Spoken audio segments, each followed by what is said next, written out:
Welcome to ORF. Today, we are holding a discussion on a fabulous book written by Ambassador Dinkar Srivastava. This is a book on an area which is a part of India, although not under Indian control or Indian administration. And we are talking about Pakistan-Occupied Kashmir. It's an area which we do a lot of chest thumping about, that it's in an inalienable part of India. But it's an area which is also, a kind of a dark area in our public discourse. We don't have much information in it, neither of what is happening out there on a daily basis, or for that matter, what has happened over there over the last 75 odd years, in which a lot of political and constitutional changes and upheavals have taken place. And nobody really talks about all of it.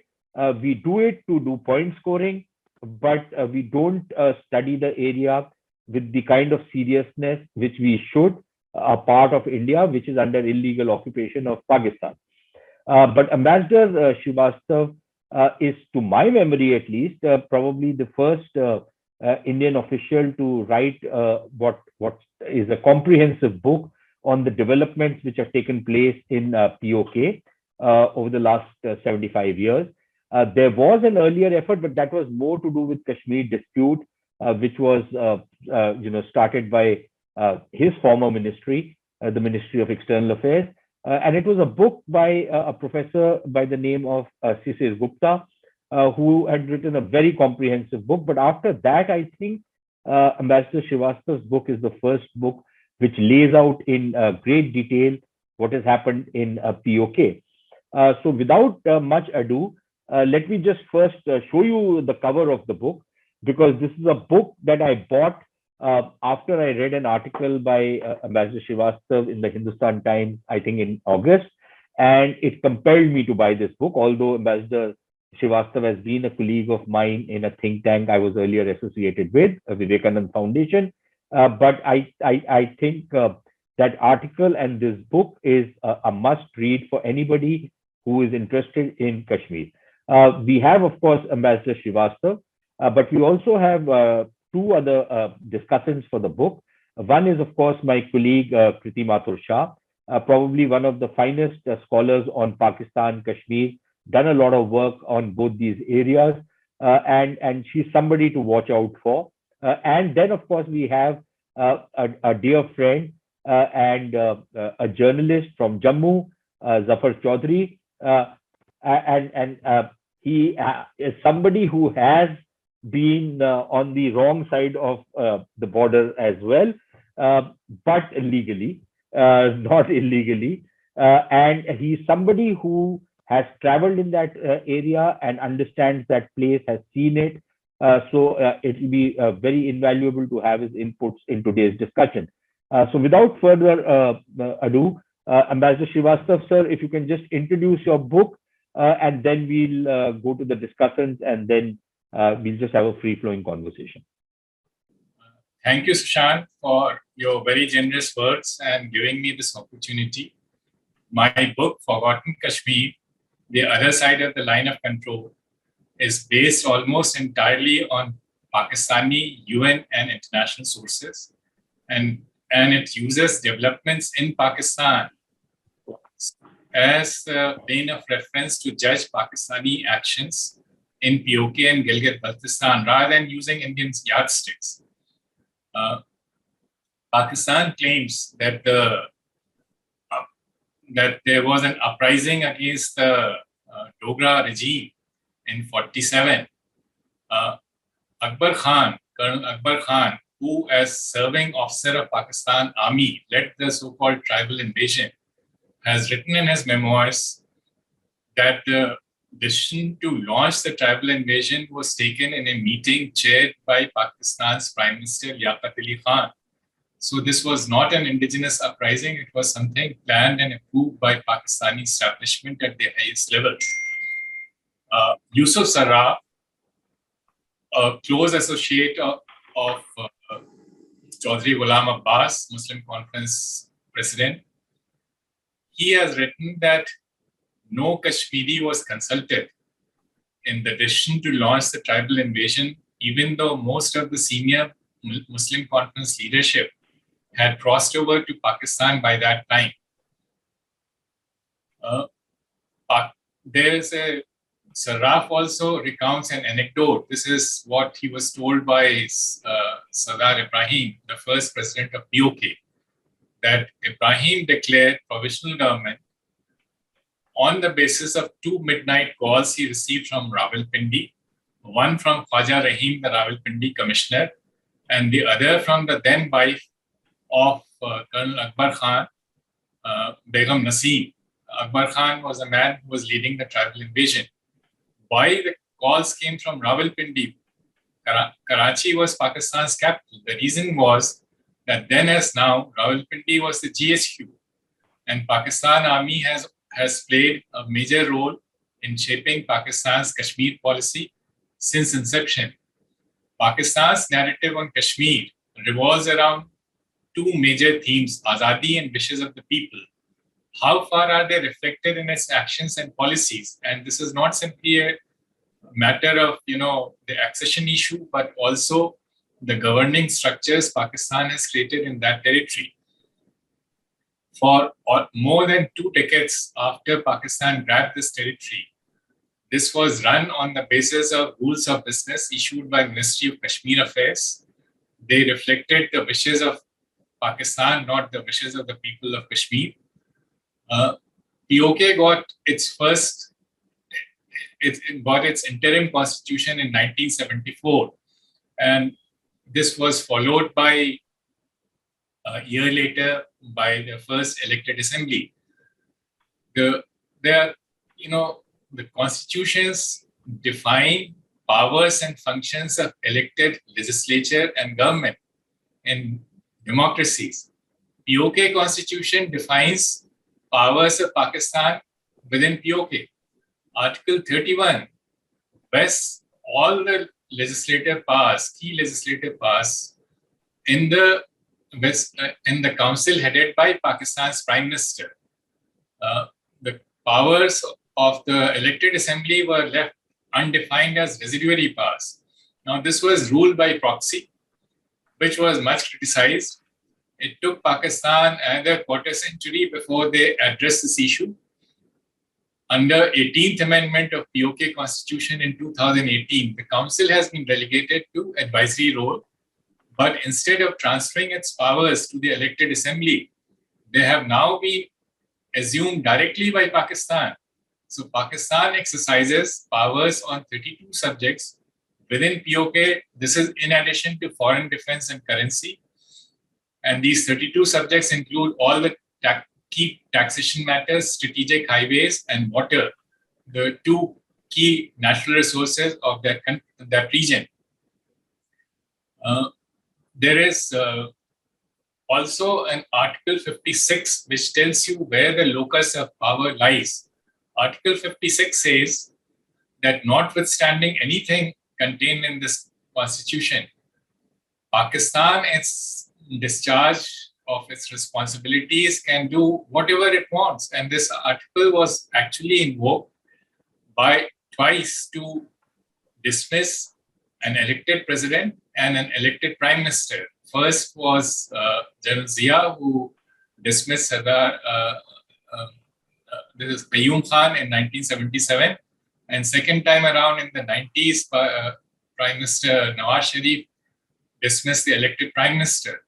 So ultimate power within POK lies with Pakistan.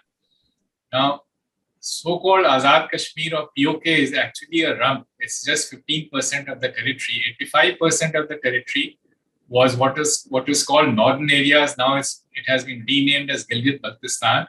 This was brought under Pakistan's direct control in 1949, according to the narrative which has developed since. This agreement was signed between Pakistani Minister of Kashmir Affairs, Nawab Burmani, and Sardar Ibrahim and Chaudhry Ghulam Abbas as president of POK and chairman of the Muslim Conference. This agreement was kept secret till 93, when it came to light in a judgment by POK High Court. POK High Court has described this agreement, which allowed Pakistan to separate northern areas from POK, as a violation of UN Security Council resolutions, because Pakistan had changed the territorial status quo of this region without plebiscite.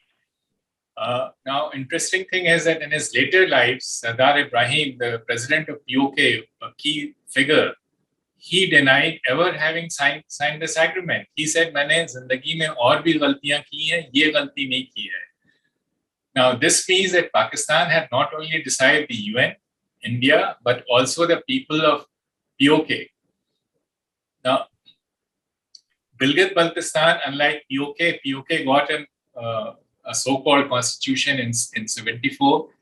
It took another 25 years before Gilgit-Baltistan got its elected assembly. Under Gilgit-Baltistan order of 2009, the elected assembly was given powers over 61 subjects. Now, this has been the entire list of 61 subjects on which the elected assembly was given the authority to legislate has been abolished by Gilgit-Baltistan order of 2018. So there were widespread protests. The order was torn by members of the assembly in the presence of Pakistan's then Prime Minister Shah Khaqan Abbasi in 2018. It was set aside by Gilgit-Baltistan Supreme Appellate Court. Pakistan went and appealed to Pakistan Supreme Court, which sided with Islamabad against the people of Gilgit-Baltistan and has restored this order. Now, there are couple of other points. Pakistan also cites the UN resolutions. In the debate on Simla Agreement in Pakistan National Assembly in July 1972, the then president of Pakistan, Bhutto, said that you admitted that UN Security Council resolutions did not support Pakistan's position on Kashmir. Now, this is was a revealing comment, and this was not one-off. He repeated it 15 days later. Perhaps the most important plank of Pakistan's position on Kashmir issue is plebiscite. There were 3 specific occasions when plebiscite was offered, and on all 3 occasions, Pakistan rejected it. In November 47, Mountbatten offered plebiscite under UN's auspices to Jinnah. Jinnah turned it down. In 1950 May, Owen Dixon, UN mediator, suggested a regional plebiscite. He said a single plebiscite across the entire state would leave pockets of minorities on either side of the political divide and lead to forced migration. So he suggested regional plebiscite. Owen Dixon has recorded in his report to the UN that India was willing to consider it. Pakistan turned it down. Pakistan's round was a regional plebiscite was a departure from the principle of single plebiscite. In the same paragraph, Owen Dixon has noted that, however, I was given the impression that Pakistan was willing to accept partition of the valley, provided it partition of Jammu and Kashmir, provided it got the valley. So Pakistan was willing to make a departure from the principle of single plebiscite as long as it got the valley without a vote. Now, the third and the most telling episode was 1953, after Sheikh Abdullah's dismissal in August. Pakistan proposed Prime Minister level talks. The joint statement issued after Bogra-Nehru talks included a commitment for plebiscite. Nehru maintained India's commitment. Bogra went back and on 1st December 1953 wrote a letter going back on the commitment he had made in Delhi to hold plebiscite. On the same ground they had cited in 1950, and we have seen that there was nothing sacrosanct about it. They were willing to make a departure, provided they got the valley. So what was the underlying reason why Pakistan rejected it 3 times? The reason was that there was a full-fledged military operation going on in POK since 1950. A military operation started immediately after the dismissal of Sardar Ibrahim, the first president of POK, by Pakistan. This led to Sudhan revolt by his tribes, and it resulted in army being called out. The military operation lasted well into the 50s. In 1955, Muslim Conference submitted a memorandum to Pakistan Constituent Assembly in which it complained of mass arrest, detention, rape of women, martial law, and use of heavy caliber weapons against the civilian population. So this was the reason why Pakistan fought shy of actually facing plebiscite whenever the occasion arose. There are two other things. One is the economic aspect, and this goes back to the water, which is a main resource. Mangla Dam was completed in 1967.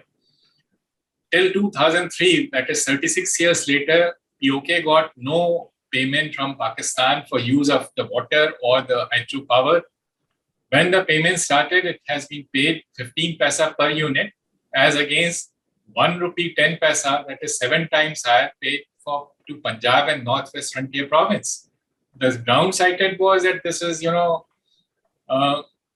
Pakistan's Constitution, Article 167(1) allows this payment of hydropower royalty only to Pakistan's provinces, and POK does not fall in this category. The issue is then when it came to exploiting the natural resources of the region, this technicality was not allowed to stand in the way.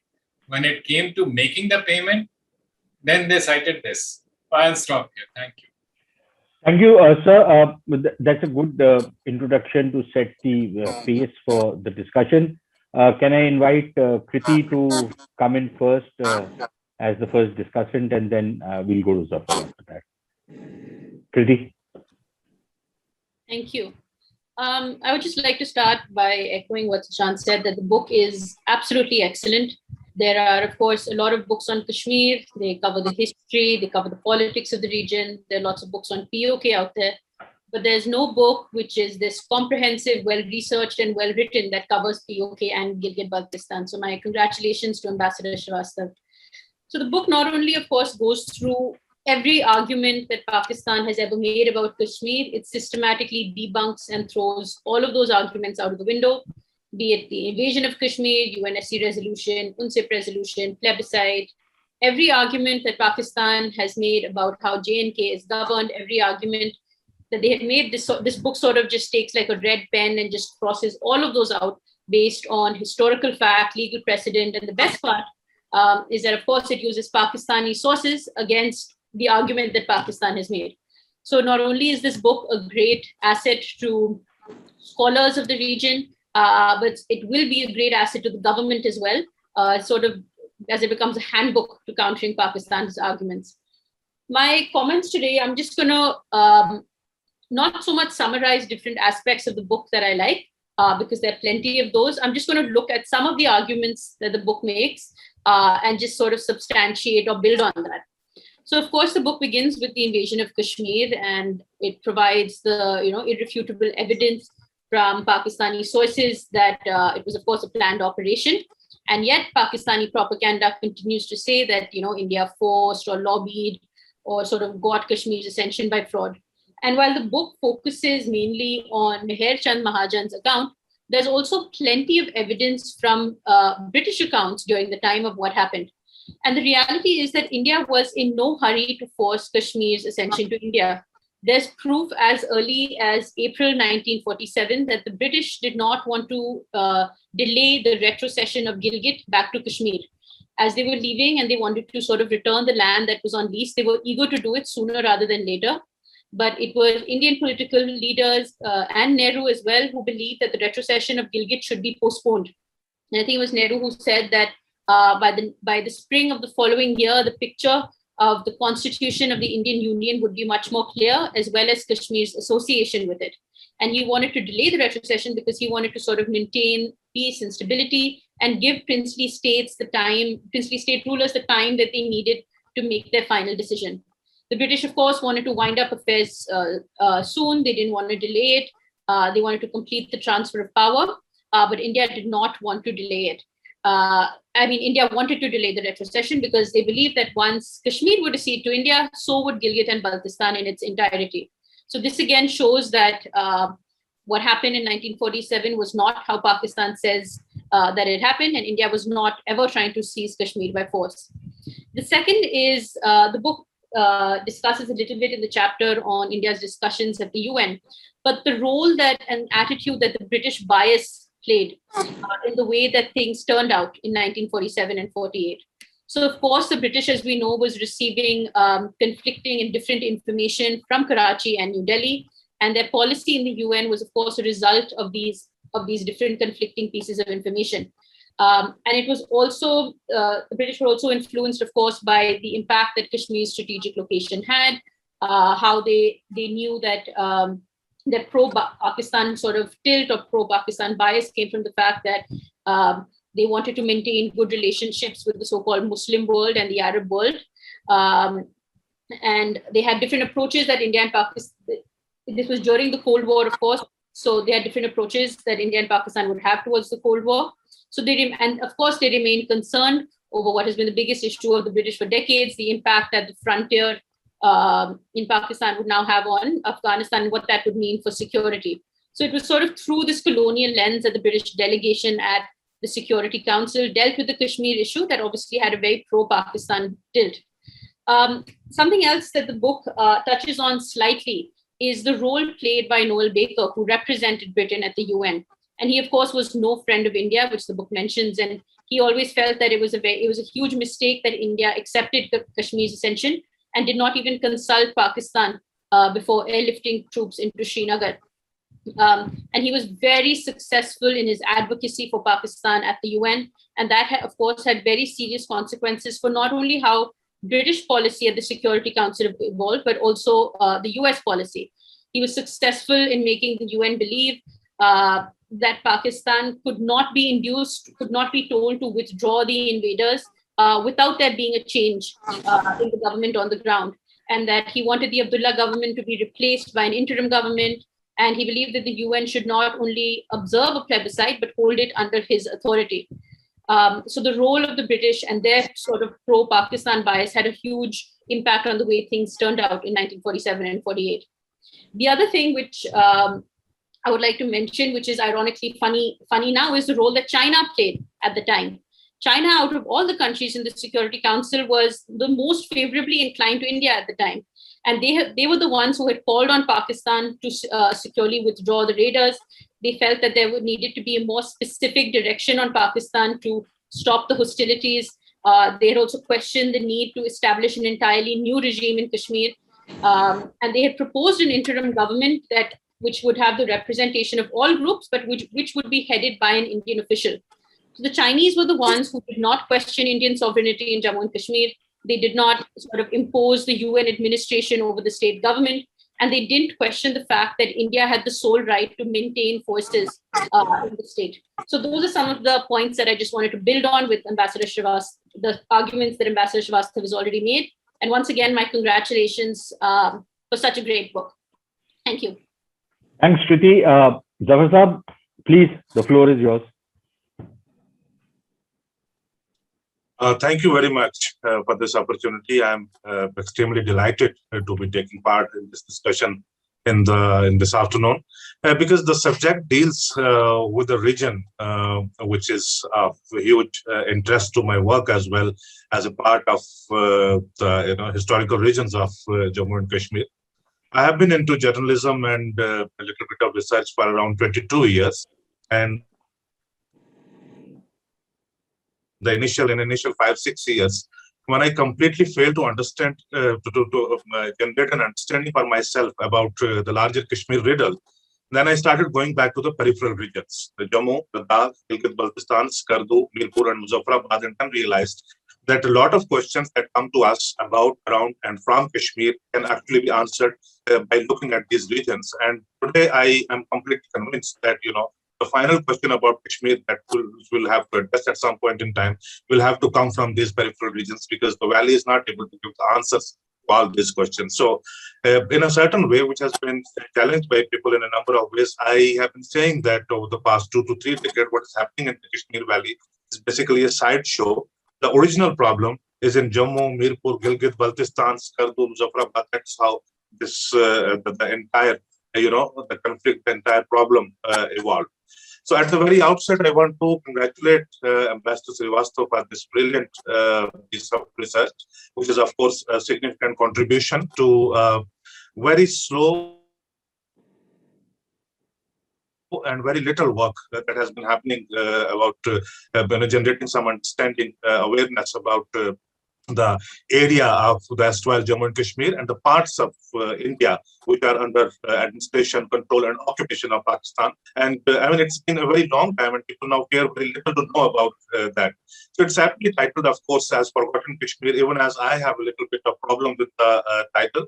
Forgotten Kashmir, it's not just in the people's imagination, it's also in the policy perspectives, it's also in the strategic thinking that we know very little about a part of our country, a part of our the erstwhile state of Jammu and Kashmir. I'm saying that I have a little bit of problem with the title because it's fine in the generic sense that Forgotten Kashmir, but when you look at it from Jammu, so 56% of the area of the POK, which is a more organized in terms of administrative manner, more organized from Pakistan's perspective. 56% of it is Jammu, and 74% of its population is Jammu, because the 44% of the area drawn out from the northern Kashmir has the population very scarcely distributed. So it's mainly Jammu. So I have always believed that if you want to understand more, generate more understanding about POK and Gilgit-Baltistan, always bear in mind a bit of Jammu and a bit of Ladakh, because it's very difficult to be able to understand that area from Srinagar or Delhi, and for that matter from Islamabad as well. It's from here that you actually understand that. So having said that, I think the book has come at a very appropriate time. It has come in the backdrop soon after a year or two after the August 5 developments, which in my view is the first significant change in the Kashmir status quo since 1947. So it gives us more opportunity, renewed opportunity to look at what is unaddressed, what is still something that we don't really know about much, and how to deal about those areas and what has gone over there over the last 70-75 years. So it's in a way a timely reminder for our policy circles, for the strategic community, and the people of this country at large that an occasional resolution in the parliament or an occasional speech in the parliament that POK ke liye or excitement ke liye hum apni jaan de denge, or a couple of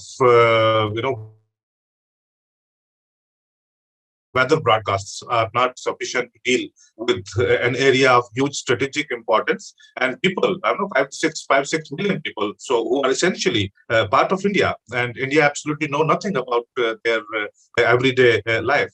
I think the core strength of the book is in being able to access some rare and very important documents, the Pakistani documents and the international documents, which have not been easily accessible in the public domain before. So a lot of documents and a lot of papers about the POK and Gilgit-Baltistan still remain shrouded in the mystery. For example, this book mentions about the Karachi Agreement and a number of other documents which Pakistan had to bring in the court in 1993. So till that time, people within POK had absolutely no idea that what was the agreement between their alleged leadership and Pakistan's leadership way back in late 1940s. So in thinking out the building arguments on the basis of those arguments, on the basis of those documents, which were not available in the public domain, is a strength. And the book mainly deals with, Pakistan's dealing with POK and Pakistan's dealing with Gilgit-Baltistan, and examines it through the Pakistan security, military, strategic, and more importantly, underlying ideological perspective. As far as what Pakistan has been preaching India and preaching elsewhere about plebiscite and putting people first in determining what exactly they want in terms of their political future, is brilliantly argued in the book in denying even the basic consultation with its own people in POK and Gilgit-Baltistan. I mean, Gilgit-Baltistan's story was wounded out way back in 1947-48 when it was created as a separate kind of agency to be dealt directly. So some kind of visibility, some kind of prominence was given to POK, so that from there you are able to talk about the question of Kashmir on everyday basis as an agency to politicize the question of Kashmir by keeping its status completely uncertain. So it's also very important to examine and find out that what has been the trajectory of the people of POK, what they have been thinking, and how has their life, their everyday life been, what exactly they wanted in 1947, or how has their political opinion shaped over next decades, and what are their ideas today? Because if you examine that where do politically the people of POK stand today, I would like to take you back to the events of the August 5, 2019, when Pakistan tried to mobilize massive public opinion across Pakistan and POK and Pakistan as well. So they had to put to a halt to all this, public activism and public discussion on this, because they tried to realize that that was going to cause some problems within the POK as well. Because they were then going to open up the question of the final political destiny of POK. So the book takes us back to what Jinnah's original idea was about. What are the people's desires? What do the people want? So if we examine that in context of the Sudhan context, this Sudhan revolt of 1950, that brilliantly explains to us something where I think there is a reminder about time, but I'll conclude in 2 minutes or 3 minutes. Is that fine? Yeah. So Pakistan, as I said, that I'm not talking much about Pakistan because that story they already separated way back in 1947. If we talk about just this region, so that has 3 distinct regions within POK. One is Muzaffarabad toward the north, Punch is in the center, and Mirpur is in the north at present. So this is divided into 3 administrative divisions as well. Pakistan carefully designed one thing, that they did not allow interaction between the people within these 3 regions as well. Because if you go to Mirpur, you find different people there. There's a Jat community, and then in Punch, there is the Sudhan community. In the north, you go to the Rajput, and there is then this equal spread of villagers all across 3 regions. So until recently, until say 15 or 20 years ago, there was no way of traveling straight away from Muzaffarabad to Punch or from Mirpur to Muzaffarabad or between the 3 regions. So wherever you had to go between the 3 regions, you go to Islamabad first or Pindi first, and from there you take your travel to that part. So Pakistan denied this opportunity of interaction among people there within the POK because they worried, because if they are together, so there can be a wider interaction of the Sudhan revolt. So that tells us one thing, that our entire thinking about POK is broadly based on assumptions. So that is why, so this plebiscite thing, it's very convenient in our Indian academic circles and the community to blame entirely on Pakistan that they did not allow plebiscite to happen right in the first place. My opinion about that is entirely different. I think that plebiscite should have happened long ago, and that would have settled the question for once and all. The plebiscite did not happen because of Sheikh Abdullah. Because Sheikh Abdullah's ego, he's thinking about Kashmir, and Sheikh is Kashmir and Kashmir is Sheikh, that was so large that he would take plebiscite as an insult to himself, because once he rallied behind the accession, so he would not like any authority in India, in Pakistan, or in the world to go back to the people and ask them that whether you are there or not. So that is how, I mean, if this plebiscite had happened, that would have exposed a lot of fault lines and a lot of wrong assumptions that have been taken in the strategic community and the diplomatic circles as well. I have seen personally, because I regard myself as one person, probably there is no one else anywhere in India who has legitimately met a largest number of people in the Pakistan-Occupied Kashmir. I don't think anyone else has the opportunity of meeting so many people at all the legitimate forums, from personal travels and at other places as well. I've seen drastic changes taking place in POK over the last 20 years. So first thing was the 9/11 caused a lot of changes within Pakistan's perspective, giving additional guarantees, etc. But the earthquake of 2005 and this opening of the line of control for travel and trade subsequently, that changed POK drastically. And I met with the Prime Minister, who was Prime Minister at that point in time in 2011, that was 4 or 5 years after his travels had been opened. I'm not remembering his name, is son of Sardar Qayyum Khan. Atiq Khan, son of Sardar Qayyum Khan. And Sardar Qayyum Khan has locally been famously called as Mujahid, was the first person who picked up the rebellion in 1947. He said to me, because that was the time of when we did not have cameras and WhatsApp and broadcasting things instantly, so he was comfortable in talking to me, which I have written about later on. He said that ever since the opening of line of control, governance has become absolutely difficult for us, because until recently, everything was about, this is a temporary, a provisional arrangement of government here. And because the capital is going to shift to Srinagar anytime soon once the final settlement happens, and then we'll decide that how do we want to run our country, territory, state, or whatever. So he said that these people, they have been traveling to Jammu, to Srinagar, to Poonch and Rajouri and elsewhere, and coming back, looking at the number of medical colleges, universities, roads, and other things, and they've been asking us that we cannot be kept, our life cannot be kept in, perpetual uncertainty for very long. So he said to me that, this politics of Mujahid Awal is not something on which, on the basis of which we can sustain our politics for a very long time. So I think it's lack of the Indian, understanding in the policy circles that. For example, the shutting down of the travel and trade in 2019, it's not something of a major strategic value. This book should serve as a reminder that we should, if we own the Pakistan-Occupied Kashmir and Gilgit-Baltistan, we should get into there in terms of ideas, in terms of our conversation, and in terms of our dialogues more often if there are people, if that is our territory. Shutting down is no reason. So, in the end, congratulating Ambassador Srivastava once again. I fundamentally believe that this book has come at a very right time and loaded with a lot of facts, and that should serve as a reminder that we should not shut our eyes and ears on a territory and people which belong to us. Thank you very much. Thank you, Zafar. And I thought you made some very interesting points because, in 2004, when we traveled to POK, noticed exactly the same thing that you first went to Mirpur, then you came back all the way, then you went to Muzaffarabad. There was no direct link. And when we would ask them these questions as to why, this kind of a thing is that the Pakistanis used to be completely nonplussed, had no answer. The Kashmiris would, of course, out there crib about the way they were being controlled. Which leads me to ask Ambassador Srivastava that, Zafar made a very important point that because of the kind of documentation you've got in your book, it's a book entirely not only on Pakistani sources, but very rich in documentation.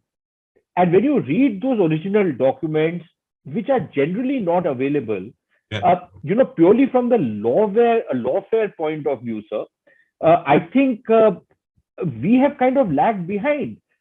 Had we brought these documents onto the public forum, allowed discussion, debate, made these documents widely available, I think we would have had a far more informed debate than what we've had. So my question to you is, having served as an Indian diplomat, been in the Foreign Office for so many years, what is this obduracy in the Indian establishment to keep all the documents so close to their chest and not let anybody have access to it? Okay, Sushant, you'll be surprised that for this book, I have not got a chit of paper. I repeat, not a chit of paper from Indian government. And I wanted only unclassified material because classified material was of no use. I could not use it in the book. So the book is based on material which I got from the US Library of Congress and from the UN Library, because I would not be given, access to Pakistan. One very interesting document, you made a very interesting observation that these documents should have been brought to light. The most amazing part was this memorandum submitted by Muslim Conference to Pakistan Constituent Assembly, complaining about martial law, use of heavy caliber weapons against the civilians, military operation in POK. This was introduced in the UN Security Council in 1957 by Krishna Menon. Now, Pakistani foreign minister, who was a very voluble figure, kept quiet. So obviously, they had nothing to, controvert the fact. Now, what happened subsequently, is amazing. The document which was circulated as a UN document, which means public document, then became classified and it disappeared from public domain. So I had to use my, some of my friends I knew in the UN. I have worked, handled UN matters for 8 years to get this thing declassified. Now, this was a UN document, but I'm sure, this was available on the Indian side. So you are absolutely right. These documents should be put in public domain by the Indian government. Exactly. So the thing is that the other issue, which I think Zafar very correctly raised, and again something which we felt, was the identity question. And I've noticed this during my travels in Kashmir. The kind of identity issues that while everybody will identify themselves as subjects of the Jammu and Kashmir state, the regional identities are remarkably strong. So if you go to Muzaffarabad or Mirpur, nobody speaks the Kashmiri language. Nobody eats the Kashmiri food. Nobody dresses up like what the traditional dresses of Kashmir are. And yet the identity is that yes, we are part of the largest state of Jammu and Kashmir. Yes, that is our identity, but the local identities are extremely strong. So the question then which comes to my mind is that what was this obtuseness in the Indian state that we did not see these identity issues and were not able to use them, in a political sense, to get over some of the problems which we have faced in the state. Ambassador Saab, what would your view be on that? Again, it's you pointed out something very important.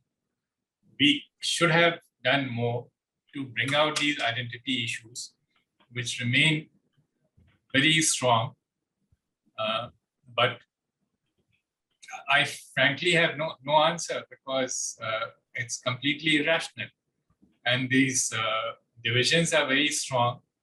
There is Yusuf Saraf has described Jinnah's visit to the state of Kashmir in 1947 before partition. And on his return, he wrote a letter to Muslim Conference asking them to give him a leader he can build up, a Muslim Conference leader who can speak Kashmiri. So the amazing part is that Pakistan has appropriated Kashmir cause, but Pakistan and the Muslim Conference, which basically was Pakistan's creation, did not have a senior leader who could speak Kashmiri. Now, since you mentioned that Pakistan was formed by a person who could not speak Urdu properly and forget being able to read and write in Urdu, and had virtually no knowledge of the Quran, and yet he was a born-again Muslim. So I suppose if that was happening in Jammu and Kashmir, par for the course. Again, this was a quote from Sheikh Abdullah's book, Flames of Chinar. He has quoted, Jinnah, who visited Kashmir and met the leaders, and some Muslim Conference, young Muslim Conference activist, National Conference activists asked him about the people's views. And Jinnah's curt reply was, let the people go to hell. So people did not figure in his calculus. Now, fast forward to 2021, there were elections in POK or Azad Kashmir about a month and a half ago. And, I saw one of the articles which came out in Pakistani paper, complaining about the division of seats. It's a very funny system. POK Assembly has 53 seats. There are only 33 seats which are actually, put up for vote. Then there are 20 seats, which include 12 refugee seats and 8 reserved seats. Reserved seats do not affect the electoral balance because they are awarded to whichever party gets a majority. They represent, the women and the Kashmiris abroad and so on. So it's really the refugees and the remaining 33 seats. Now, of the refugees, 12 refugee seats, they are scattered all over Pakistan. So you had this strange phenomenon that MQM, a Muhajir party based in Sindh, won 2 seats in Azad Jammu and Kashmir or POK assembly in the last elections, not this one, the one before. Now, this article which came out recently complained that the 12 refugee seats are divided equally between the Jammu division and Kashmir division. What the article said, that POK has a total population of 3.2 million. The refugee population is 464,000. Jammu division is 430,000. Kashmir division is just 30,000. So what they call Kashmiris, they actually account for less than 1% of the population of POK. They are just about 6.5% of the refugee population. So, this author was complaining that this is overrepresentation. Now, overrepresentation is for a propaganda purpose to show that they do represent Kashmir, which they actually know. But it creates more electoral, the reason for that is a very simple one.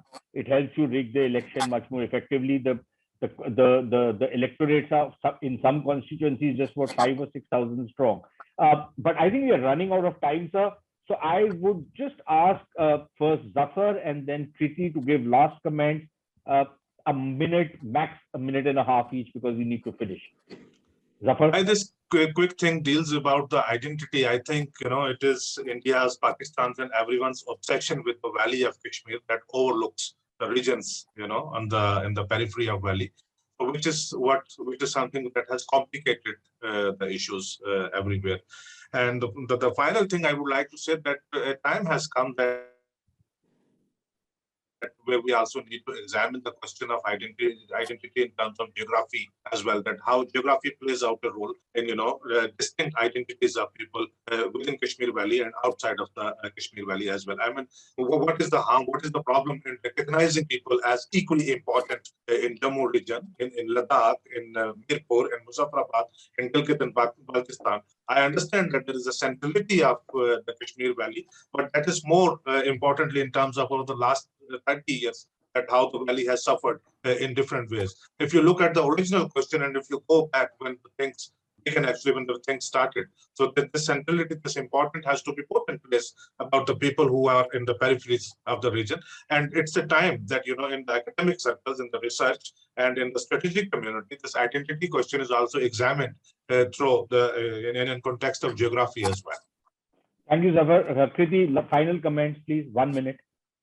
Yeah, no, everyone makes very interesting points. And I think the book and this discussion just goes to show how little we know, how little we understand, how little, political science students or history students are taught in school about this region, and how important it is to sort of acknowledge that, understand, appreciate the different identities, ethnic groups, linguistic groups, and better understand the region of POK. Of course, the future of POK and Gilgit-Baltistan, it's going to remain hostage to sort of Pakistan's warped ideology of their country as they continue to sort of equate Islam with unity and being Muslim with their so-called territorial sovereignty. But I think this is a good learning. The book is a fantastic learning experience for those who are truly interested in the region to understand how much we don't know and how much more India and the government of India should be doing for these regions in general. Thank you, Kriti. And I think that's a fabulous note to end this discussion on. Thank you, Zafar. Thank you, Kriti. And thanks a lot, Ambassador Srivastav, for writing a book, which is actually a fabulous book, very informative and very educative. So I think thanks. That's the last thing I can say. Thanks a lot. Thank you. It was an absolute pleasure. Thank you so much. Bye-bye. Thank you. Thanks for your very generous comments. Thank you. Thank you, sir. Bye.